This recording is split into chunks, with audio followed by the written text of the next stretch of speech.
سورہ ہود آیت نمبر 56۔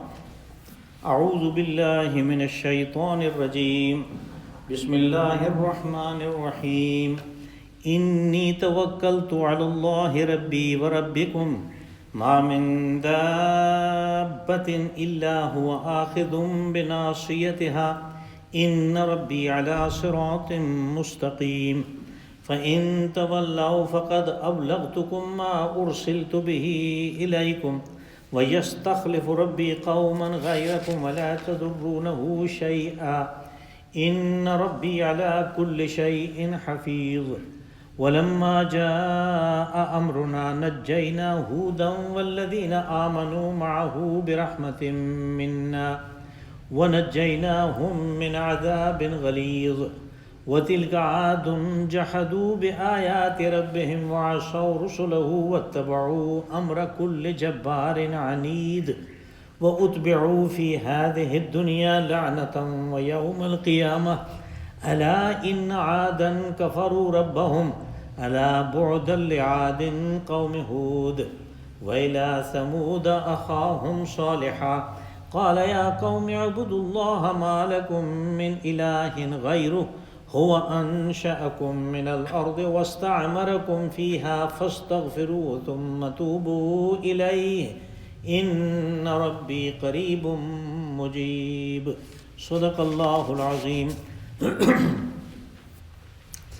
انی توکلت علی اللہ ربی وربکم، میں نے بھروسہ کیا اللہ پہ جو میرا بھی اور تمہارا بھی رب ہے۔ ما من دابۃ الا هو آخذ بناصیتها، کوئی بھی جاندار ایسا نہیں کہ جو اس کے کنٹرول سے باہر ہو، ہر ایک کو اس نے چوٹی سے پکڑ رکھا ہے۔ ان ربی علی صراط مستقیم، بے شک میرا رب سیدھی راہ کے اوپر ہے۔ فَإِن تَوَلَّوْا فَقَدْ أَبْلَغْتُكُم مَّا أُرْسِلْتُ بِهِ إِلَيْكُمْ، اور اگر تم روگردانی کرو گے تو یاد رکھو جو پیغام مجھے دے کر بھیجا گیا تمہاری طرف وہ میں نے پہنچا دیا۔ وَيَسْتَخْلِفُ رَبِّي قَوْمًا غَيْرَكُمْ، اور یاد رکھو کہ میرا رب تمہیں ختم کر کے کسی دوسری قوم کو استخلاف، خلافہ فی الارض، یعنی اس کو اقتدار سونپ دے گا۔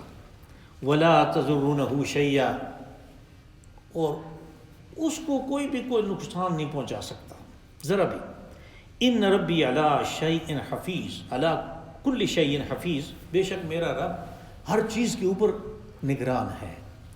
ولما جاء امرنا نجینا ہودا والذین آمنوا معه برحمۃ منا، اور جب ہمارا عذاب کا فیصلہ آ گیا تو ہم نے حضرت لوط علیہ السلام، حضرت ہود علیہ السلام اور جو ان کے ساتھ ایمان لائے تھے ان کو اپنی رحمت سے بچا لیا۔ وَنَجَّيْنَاهُم مِّنْ عَذَابٍ غَلِيظٍ، اور انہیں ہم نے بچایا بہت ہی سخت عذاب سے۔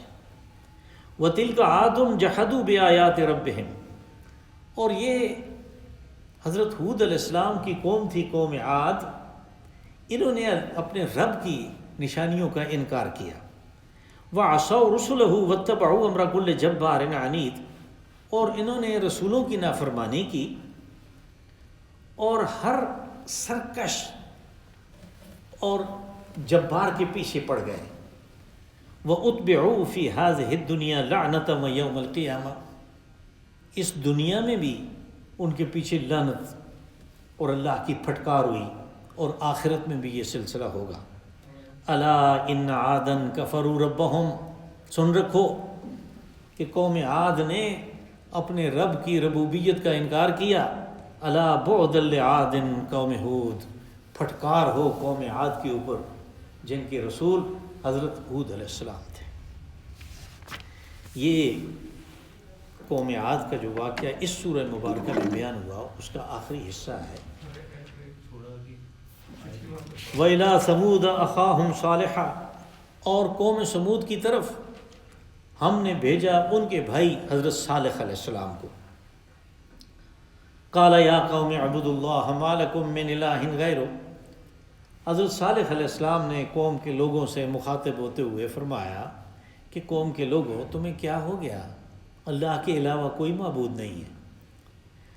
هو انشأکم من الارض واستعمرکم فیہا، اسی نے تمہیں زمین سے پیدا کیا اور اسی نے تمہیں اس کی تعمیر و تمدن کی ترقی کے اوپر لگا دیا۔ فاستغفروہ ثم توبوا فاستغفروہ ثم توبوا الیہ، پس اپنے اسی رب سے استغفار کرو اور اس کی طرف رجوع کرو۔ ان ربی قریب مجیب، بے شک میرا رب بہت قریب بھی ہے اور دعا کو سنتا بھی ہے۔ یہ جو قوم عاد ہیں، ان کو حضرت ہود علیہ السلام نے چیلنج دیا تھا، جو ہمارے پچھلے درس کی آخری آیت میں آیا تھا۔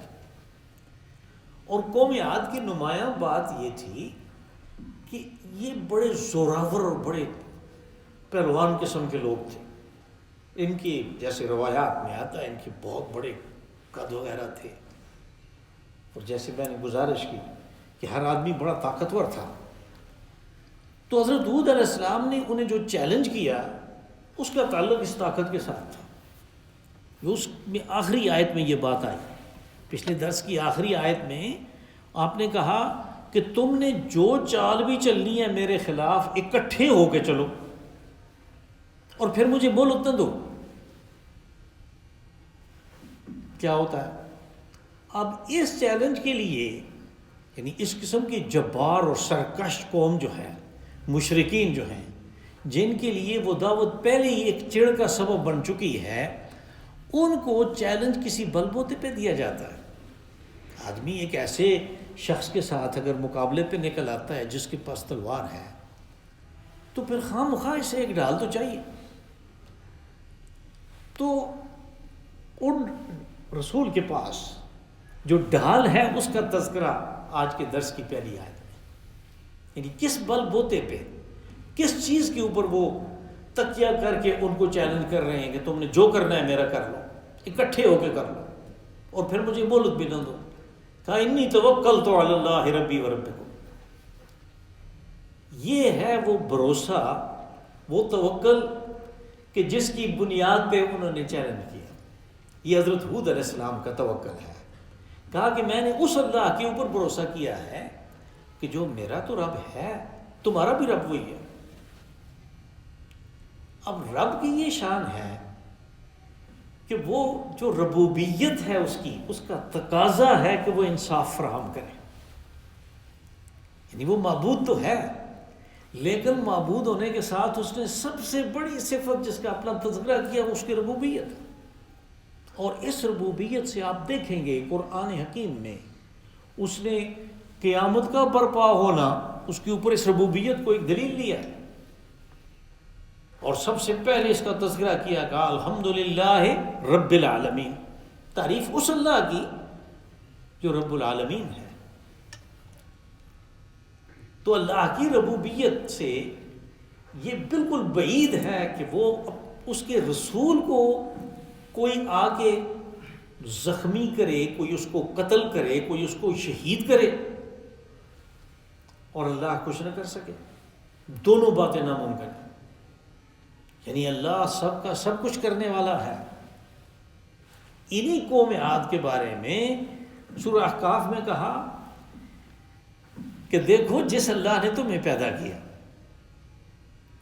وہ تم سے زیادہ طاقتور ہے، اس کی طاقت سے ڈر کے رہو۔ تو یہاں پہ حضرت ہود علیہ السلام نے جس چیز کی طرف، یعنی ربوبیت اس کی، کہ وہ تمہارا بھی رب ہے، تمہیں طاقت اس نے دی ہے، اس وجود کو، اس خاندان کو، اس قوم کو جو پنپنے کے لیے، پھلنے پھولنے کے لیے جن وسائل کی ضرورت ہے وہ سارے کے سارے اس نے فراہم کیے ہیں۔ میرا اس کے اوپر بھروسہ ہے، اس نے مجھے ایک کام پہ لگایا ہے، جیسے آگے بات آ بھی رہی ہے، اس نے مجھے ایک پیغام دے کے بھیجا ہے، میں تو اس کا کام کر رہا ہوں۔ میری حفاظت کرنا اس کا کام ہے، مجھے غالب کرنا اس کا کام ہے۔ کہا کہ مجھے اس کے اوپر بھروسہ ہے۔ ما من دابۃ الا هو آخذ بناصیتها، کہ کوئی جاندار ایسا نہیں ہے کہ جس کی چوٹی اس کے کنٹرول میں نہ ہو، اس نے پکڑ نہ رکھی ہو، وہ جدھر چاہے اس کو موڑ دے۔ یہ جو لفظ ناسیہ ہے، جدید عربی میں یہ پیشانی کو کہتے ہیں، فور ہیڈ۔ لیکن جب عربی زبان کی اس میں یعنی لغت کی گہرائی میں جائیں تو پتہ چلتا ہے کہ اس کے ساتھ جو اور بال بھی شامل ہو جاتے ہیں سر کے، وہ بھی ناسیہ کے اندر آتے ہیں۔ ہمارے ہاں مدارس میں جو فقہ کی کتابیں پڑھائی جاتی ہیں، ان میں ایک بڑی مشہور کتاب ہے منیہ۔ منیہ کی ابتدا یہاں سے ہوتی ہے، وہ باب طہارت ہے کہ عن ابی ہریرہ رضی اللہ عنہ ان رسول اللہ صلی اللہ علیہ وسلم اتا سباطۃ قوما فبال وتوضأ ومسح علی الناسیہ، کہ حضرت ابو ہریرہ رضی اللہ عنہ روایت کرتے ہیں کہ رسول اللہ صلی اللہ علیہ وسلم ایک قوم کی ڈیری، یعنی جو قبائلی سسٹم ہے جہاں جس کسی قبیلے کا بیٹھے ہوئے ہیں، قبضہ کیا ہوا ہے، وہ ان کی ڈیری ہے، وہ ان کی وادی ہے، کہا ایک قوم کی ڈیری پہ آئے تو آپ نے پیشاب کیا اور پھر وضو کیا، اور اس وضو میں آپ نے ناسیہ پہ مسح کیا۔ پھر وہ جو محدث ہیں وہ اس ناسیہ کی تشریح کرتے ہیں، فبال وتوضأ ومسح علی الناسیہ وهو ربع من الرأس، اور وہ سر کا چوتھا حصہ تھا۔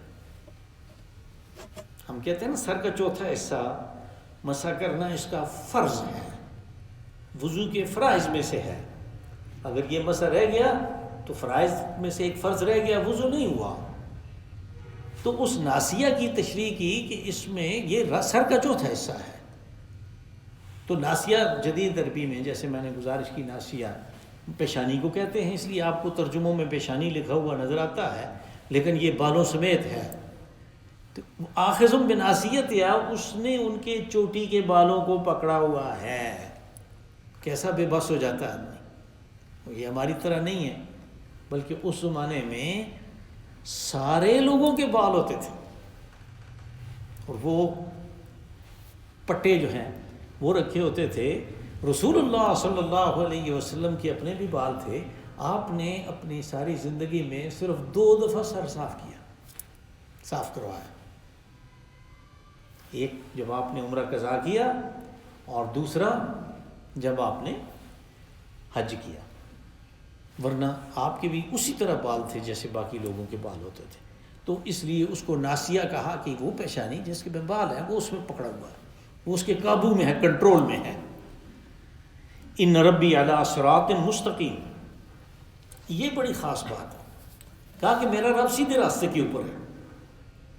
یہ وہ سیدھا راستہ ہے جس کی ہم آرزو کرتے ہیں ہر رکعت میں، اہدنا الصراط المستقیم، کہ ہماری رہنمائی اس سیدھے راستے کے اوپر طرف کر، اس کے اوپر کر دے ہمیں، اس لیے کہ وہاں سے چلیں گے تو آگے اللہ ہے، جیسے حضرت ہود علیہ السلام نے فرمایا۔ اب اللہ کو پانے کے لیے سیدھے راستے کے اوپر چلنا ہے، لیکن جو شیطانی پگڈنڈیاں ہیں اگر ان پہ چڑھ گئے تو اللہ نہیں ملے گا، اللہ نہیں ملے گا، اس کا مطلب اس کی رضا کا جو محل ہے جنت، وہ بھی نہیں ملے گا، اس لیے کہ یہ ساری پگڈنڈیاں اس میں جاتی ہیں۔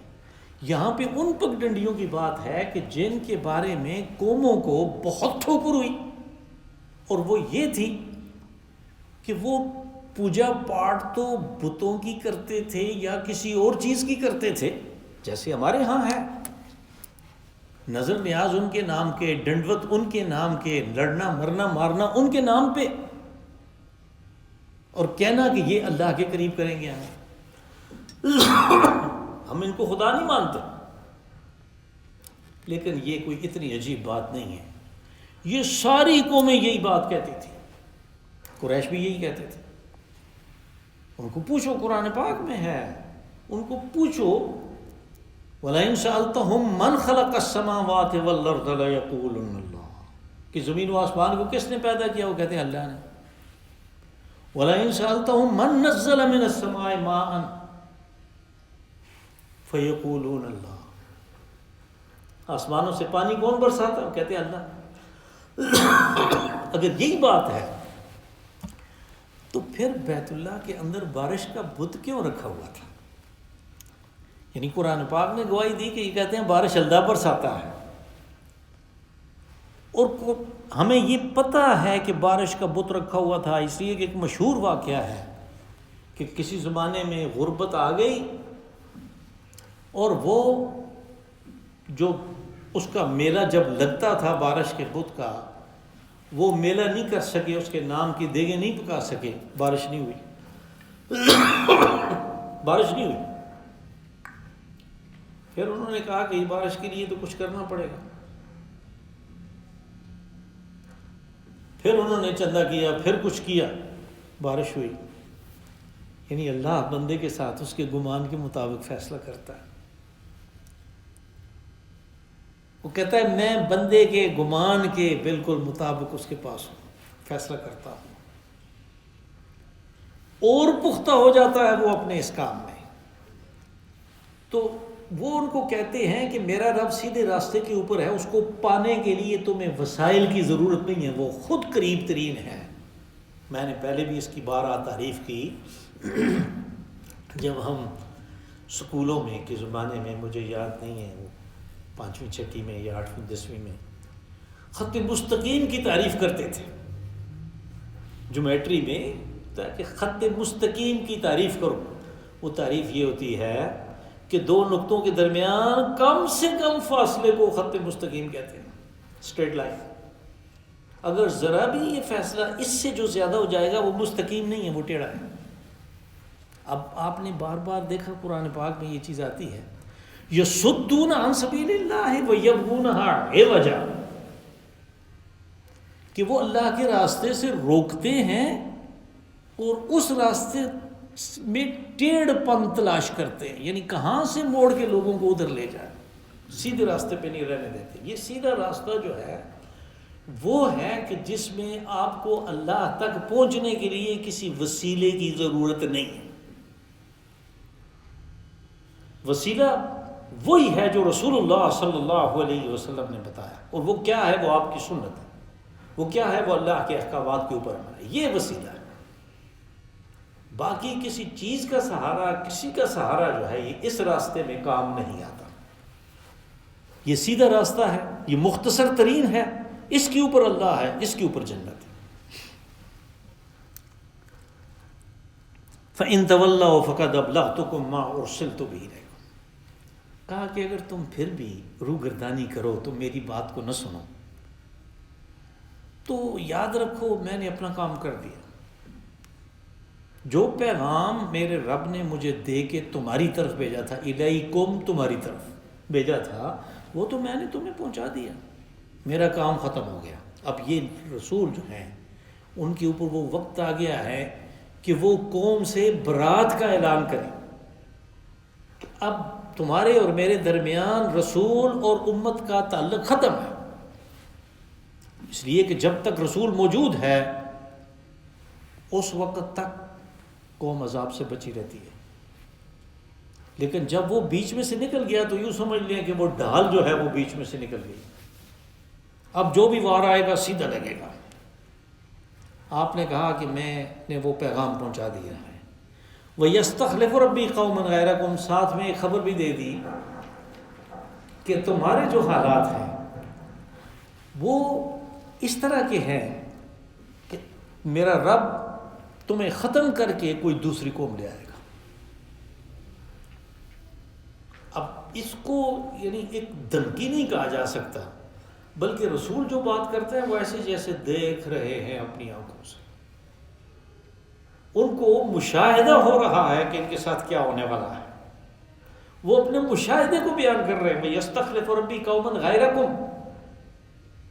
وَلَا تَضُرُّونَهُ شَيْئًا، اور یہ مت سمجھو کہ تم ختم ہو گئے تو بس اس کی خدائی ختم ہو گئی، یہ مت سمجھو کہ تمہارے اندر بڑی طاقت ہے تو تم اس کا کوئی نقصان کر سکتے ہو، اور اگر زمین پہ آبادی نہ رہی تو اس کے لیے بڑا مسئلہ بن جائے گا۔ یہ کوئی بات نہیں، اس کا کوئی کچھ بھی نہیں بگاڑ سکتا، اور ذرا بھی نہیں بگاڑ سکتا۔ شیعہ یہ جو نکرہ ہے یہ اس کے لیے ہے کہ تھوڑا سا بھی، ان ربی علی کل شیء حفیظ، یا کہ میرا رب ہر چیز کے اوپر نگہبان ہے، وہ نگران ہے، اس کو بندے چاہیے، اس کو دوسری قوم چاہیے، اس کو کچھ بھی چاہیے وہ کر دے گا، وہ خود نگہبان ہے اس کے اوپر۔ وَلَمَّا جَاءَ أَمْرُنَا نَجَّيْنَا هُودًا وَالَّذِينَ آمَنُوا مَعَهُ بِرَحْمَةٍ مِنَّا۔ امرنا ہمارے عذاب کا حکم، یعنی جب ہمارے عذاب کا حکم آ گیا تو ہم نے حضرت ہود علیہ السلام کو نجات دی۔ جیسے اللہ نے اس قانون کو بیان کیا کہ جب بھی کسی قوم کے اوپر عذاب آتا ہے تو رسول اور اس کے ساتھیوں کو بچا لیا جاتا ہے۔ نبی کا معاملہ اس سے مختلف ہے، رسول کو نہ قوم کو ہی نقصان پہنچا سکتی ہے اور نہ جو قوم کے لیے عذاب ہے ملیا میٹ کرنے والا، تیس نیس کرنے والا، وہ عذاب کو ہی نقصان پہنچا سکتا ہے۔ اس عذاب سے پہلے ہمیشہ رسالت کے دوران، پیغام کے دوران یہ چیز ہوئی قوموں کے ساتھ کہ ان کو تھوڑا بہت جھنجھوڑا گیا کسی مختلف قسم کے عذاب سے، جو کہ دائمی اور ٹک جانے والا نہیں ہوتا، جھنجھوڑنے کے لیے ہوتا ہے۔ اس میں اگر جو نقصان ہوتا ہے اس میں یہ رسول بھی شریک ہو جاتے ہیں، وہ بھی اس میں شریک ہیں، ان کے ساتھی بھی اس میں شریک ہیں۔ جیسے قوم فرعون کے اوپر عذاب آیا، مختلف قسم کے، چچڑی کا عذاب آیا، ان کے اوپر جوؤں کا عذاب آیا، مینڈک کا عذاب آیا، خون کا عذاب آیا، طوفان آیا، اس میں وہ سارے شریک ہیں۔ لیکن جب وہ جڑ کاٹ دینے والا عذاب آیا تو پھر صرف وہ تھے ڈوبنے والوں میں کہ جو حضرت موسیٰ علیہ السلام کے خلاف کام کرتے رہے، مخالف تھے، اور ان سب کو بچا لیا گیا۔ یعنی بنی اسرائیل تھے آپ کے ساتھ، آپ خود بھی بنی اسرائیل ہیں، لیکن ان میں وہ لوگ بھی تھے جو بنی اسرائیل نہیں تھے لیکن صاحب ایمان تھے۔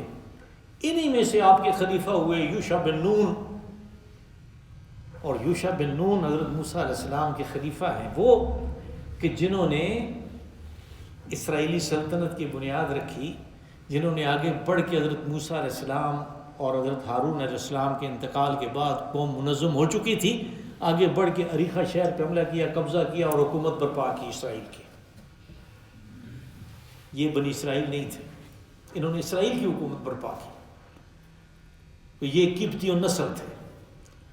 تو یہ قانون سارے قرآن پاک میں واضح ہے کہ رسول کو بچا لیا جاتا ہے، یہاں پہ بھی اسی کا تذکرہ ہوا، لیکن کہا کہ وَنَجَّيْنَاهُمْ مِنْ عَذَابٍ غَلِيظٍ، ہم نے ان کو کسی معمولی جھونکے سے، کسی معمولی چیز سے نہیں بچایا، بڑے سخت عذاب سے بچایا۔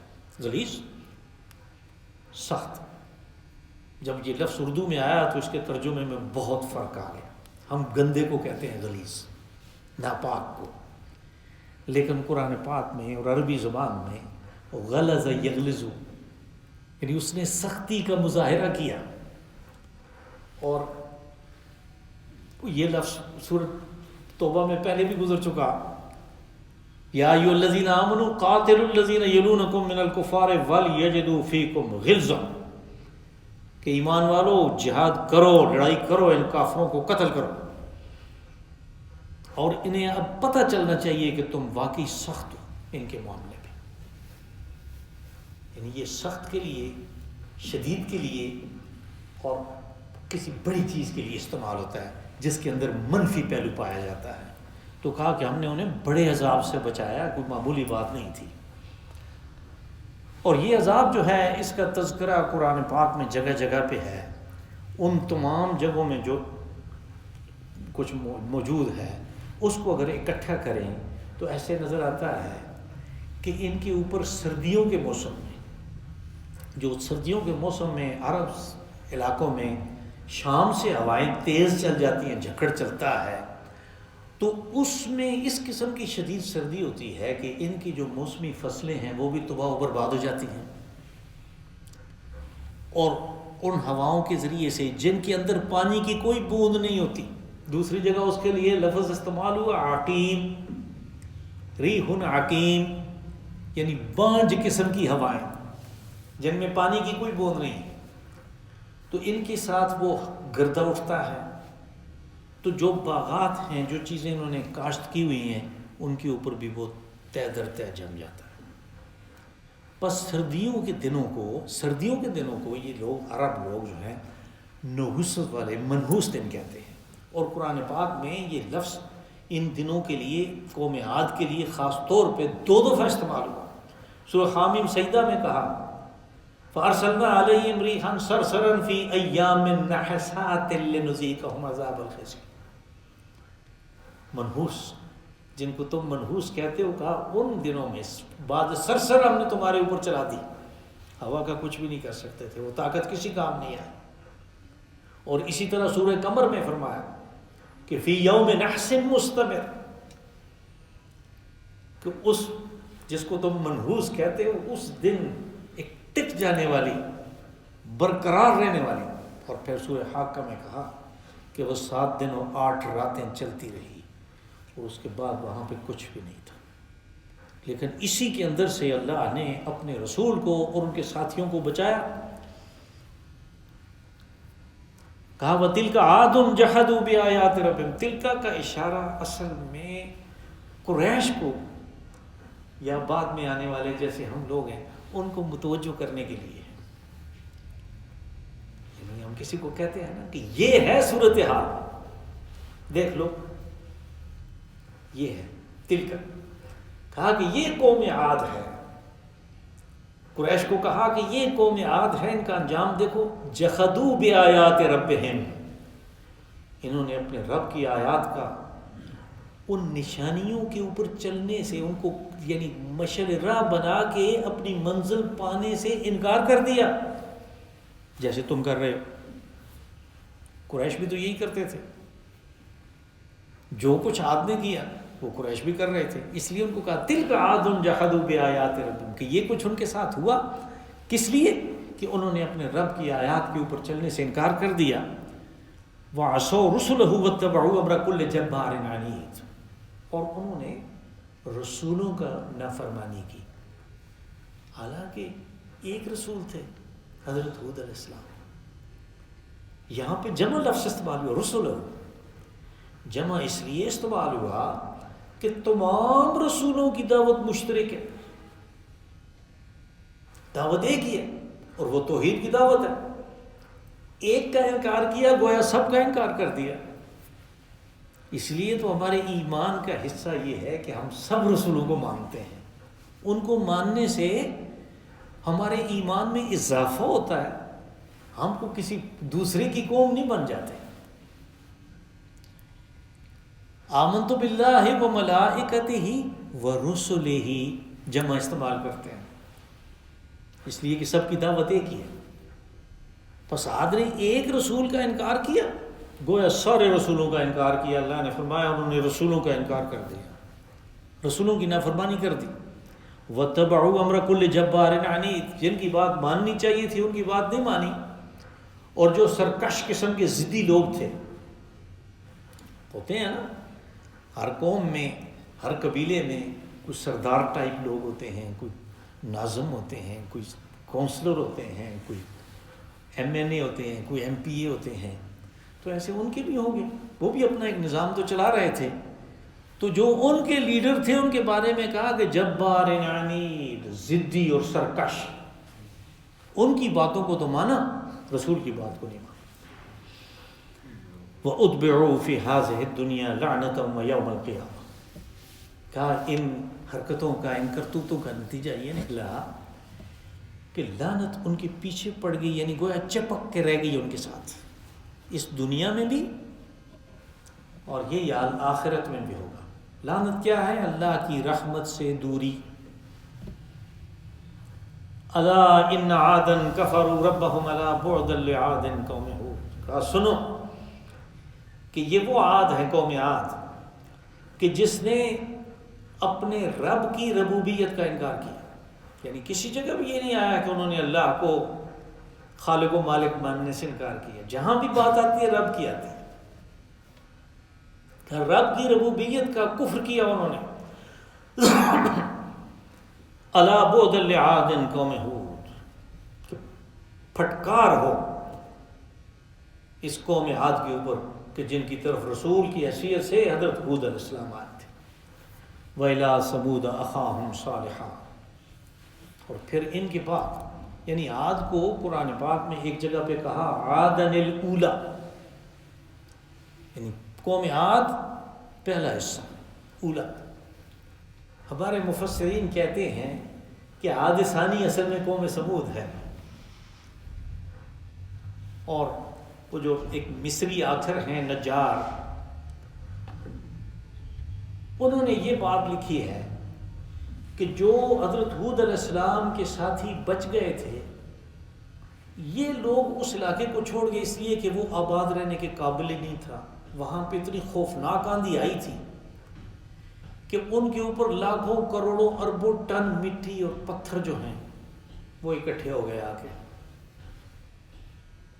اب وہاں پہ تو آبادی ہو نہیں سکتی تھی، تو انہوں نے آبادی کے لیے کسی اور طرف رخ کیا، تو یہ بالآخر مدائن صالح پہ آ گئے.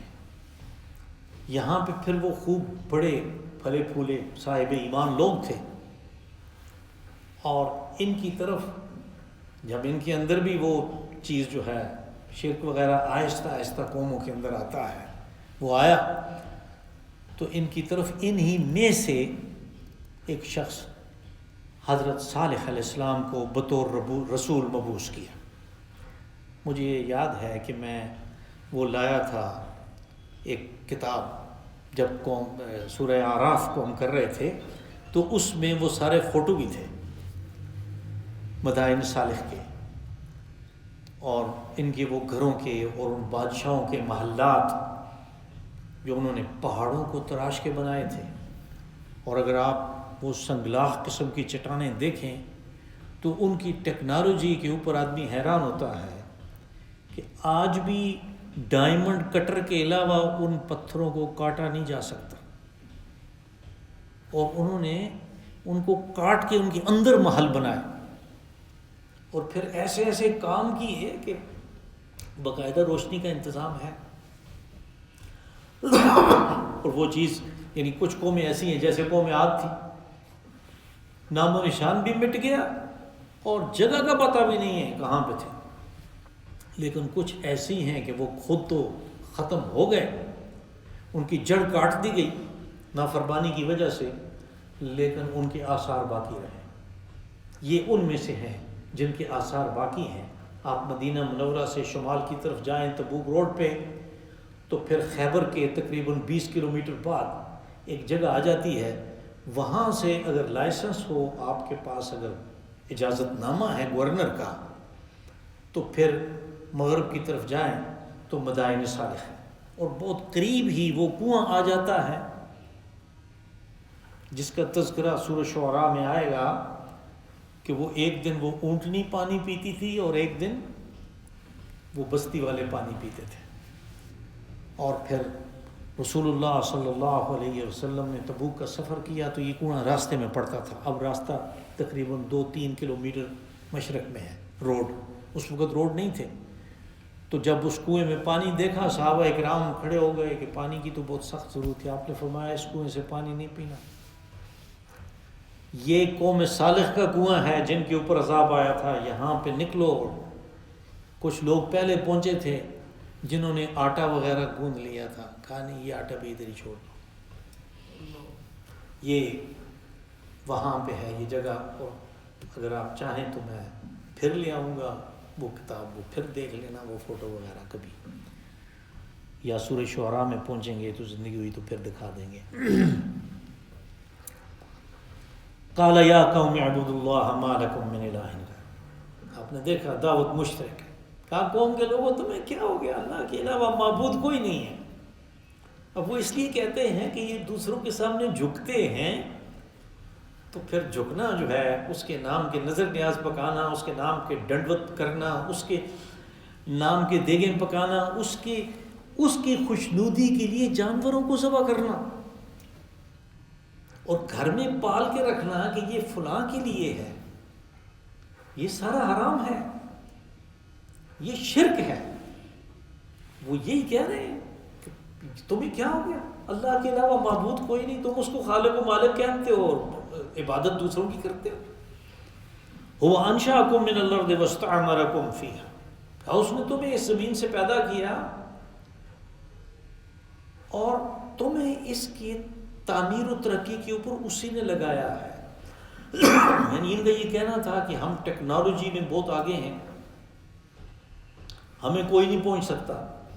تو انہوں نے دعوت کی ابتدا میں یہ بات بتائی کہ جو کچھ تم کر رہے ہو اس کے اوپر اللہ نے لگایا ہے، اور یہ صلاحیتیں بھی اللہ کی دی ہوئی ہیں.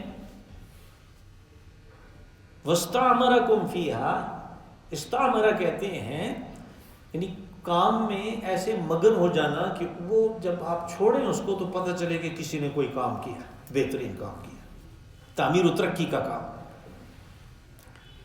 فَاسْتَغْفِرُوهُ ثُمَّ تُوبُوا إِلَيْهِ، اب تم نے بہت اللہ کی نافرمانی کر لی، اب اس سے اب اپنے گناہوں کی استغفار مانگو. اور پھر استغفار پہ یہ اکتفا نہیں کرنا، تم نے اپنی آئندہ زندگی کے لیے اللہ کے احکامات کو ماننے کا اقرار کرنا ہے. اس کے لیے یہاں پہ لفظ استعمال ہوئے ثم توبوا الیہ. ثم عطف ہے، یہ اس بود کو ظاہر کرتا ہے کہ استغفار اور کام ہے، توبہ اور چیز ہے.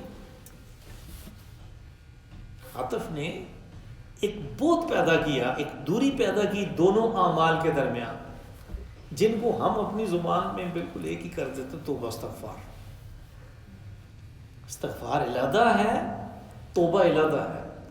استغفار اپنے پچھلے گناہوں کی معافی ہے، توبہ آگے اس کو نہ کرنے کے لیے اقرار ہے. یہ دو علیحدہ علیحدہ چیزیں. تو یہاں پہ ان کو علیحدہ کرنے کے لیے بیچ میں ثم لائے، جو کہ بہت کو ظاہر کرتا ہے. ثم توبوا الیہ ان ربی قریب مجیب. کہا مایوس نہیں ہونا کہ ہم نے بہت گناہ کر لیے، ہم نے بڑا شرک کر لیا. کہا کہ رب جو ہے وہ قریب بھی ہے، اس کے لیے تمہیں وسائل کی ضرورت نہیں ہے کہ اس کو کہیں گے تو وہ اس کو کہے گا. نہیں، وہ سب سے قریب ہے. اس نے کہا میں شارق سے بھی زیادہ قریب ہوں. قریب اور مجیب، وہ جو بات کرو، جو التجا کرو، اس کو قبول بھی کرتا ہے. اللہم صلی وسلم وبارک وانعم علی عبدک ورسولک